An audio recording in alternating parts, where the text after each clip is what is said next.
कभी कभी डर हमें मारता नहीं, बस हमारी आत्मा को चुप कर देता है। कभी सन्नाटा चीखों से ज्यादा भारी होता है। कभी कोई जगह बुरी नहीं होती, बस वहां समय रुक जाता है। और जब समय रुक जाए तो इंसान खुद से मिल जाता है। नमस्कार दोस्तों, स्वागत है आप सभी का हमारे इस प्यारे से YouTube चैनल पर। मेरा नाम देव है।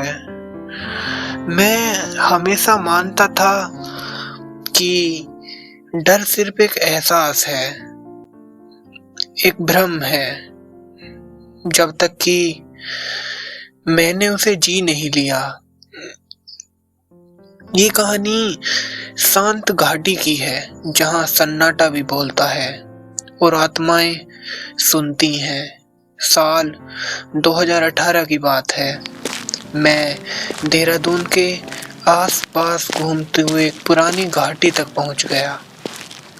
लोग उसे शांत घाटी कहते थे। गांव वालों का कहना था कि वहां कभी एक आश्रम हुआ करता था, जहां एक साधु त्रिलोकगिरी ध्यान लगाया करते थे। लेकिन एक रात वो आश्रम अचानक आग में जल गया। उस रात के बाद से वहां कोई नहीं गया। कहते हैं वो साधु अब भी वहां ध्यान में बैठे हैं, बस उन्होंने अपना शरीर त्याग दिया है। मैं हमेशा ऐसी बातों को अंधविश्वास समझता था, लेकिन उस दिन न जाने क्यों उस घाटी ने मुझे बुला लिया अपने पास। दोपहर का वक्त था जब मैं वहां पहुंचा।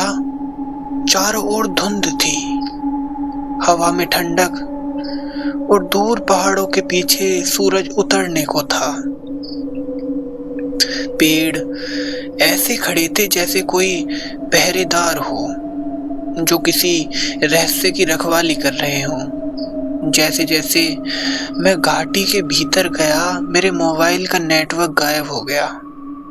बस पत्तों की सरसराहट और मेरे ही कदमों की आवाज मुझे सुनाई दे रही थी। रास्तों में मुझे एक टूटा हुआ शिलालेख दिखा। उस पर लिखा था, मौन ही साधना है, वाणी ही बंधन। इस तरह के स्क्रिप्चर लिखे हुए थे दोस्तों उस पर। शब्द में कुछ तो था जो सीधे दिल में उतर गया मेरे। मैंने रात वहीं रुकने का फैसला किया।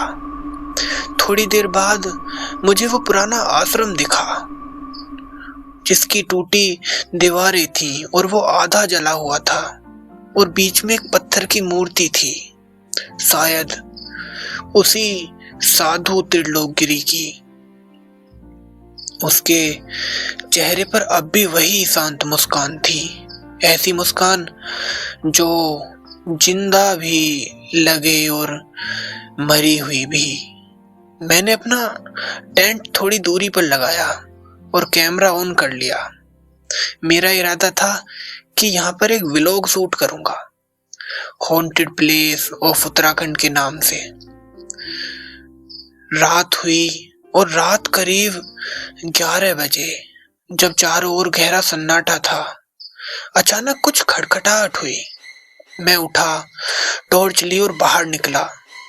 हवा जैसे एक अजीब स्वर में गुनगुना रही थी, जैसे कोई मंत्र फुसफुसा रहा हो। मैंने चारों तरफ देखा।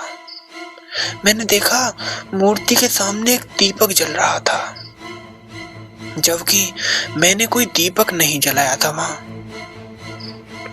मैं उसके पास गया। दीपक की लो एकदम स्थिर रुकी हुई थी, जबकि हवा चल रही थी। फिर भी वो लो हिल नहीं रही थी। मूर्ति के पीछे कुछ खुदा हुआ था और लिखा था, जो यहाँ मौन में बैठा उसे अपने भीतर का साया दिखाई देगा।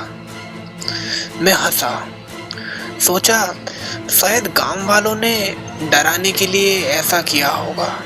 लेकिन तभी मुझे अपने पीछे किसी के कदमों की आहट सुनाई दी। मुड़कर देखा, कोई नहीं था। फिर भी वो एहसास बना रहा जैसे कोई मेरे पीछे खड़ा हो। मैंने टॉर्च घुमाई, दीवार पर एक परछाई थी, किसी इंसान की, जो धीरे धीरे मेरे पास आ रही थी। दिल की धड़कन तेज हो गई। मैं चिल्लाया, कौन है वहां? पर जवाब में बस वही सन्नाटा था। अचानक वो परछाई मेरी अपनी निकली, लेकिन वो हिल रही थी जबकि मैं स्थिर खड़ा था। मेरा शरीर डर के मारे ठंडा पड़ गया। मैं पीछे हटा और गिर पड़ा। टॉर्च नीचे गिरी और बुझ गई। अंधेरे में बस वो लो जल रही थी और उसकी परछाई अब मूर्ति पर थी। ऐसा लगा मानो साधु की मूर्ति मेरी तरफ देखकर मुस्कुरा रही हो, लेकिन इस बार उस मुस्कान में कुछ भय था।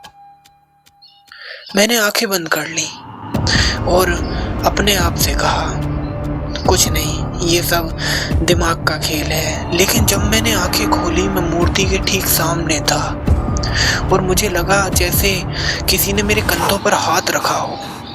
ठंडा, भारी और शांत। मैंने पीछे मुड़कर देखा, कोई नहीं था, पर कानों में एक धीमी आवाज गूंजी, डरो मत, जो तुमसे डर रहा है वो तुम ही हो।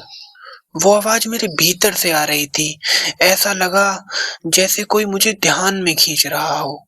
मेरी सांस धीमी पड़ गई, आंखें अपने आप बंद हो गईं और फिर मैं कुछ देख नहीं सका, बस महसूस करता रहा। मैंने खुद को उसी आश्रम में देखा, लेकिन सब नया था, चमकता हुआ। साधु त्रिलोक गिरी सामने बैठे थे। मैंने पूछा, आप जीवित हैं? उन्होंने मुस्कुराकर कहा, देह जाती है, चेतना नहीं वत्स। तुम यहाँ आए हो और तुम्हारा डर तुम्हें यहाँ लेकर आया है, और अब तुम इस डर को छोड़ जाओगे। मैंने पूछा, ये साया कौन था? उन्होंने कहा, हर इंसान के भीतर एक अंधेरा होता है, जो तब तक डरता है और तब तक डराता है जब तक तुम उसे पहचान नहीं लेते। इस घटना के बाद सब कुछ धुंधला हो गया, सब कुछ शांत।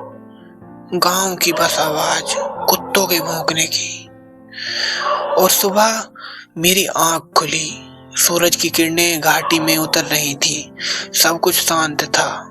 वो दीपक बुझ चुका था, मूर्ति अब वैसी ही थी, पर उसके चेहरे पर मुस्कान नहीं थी।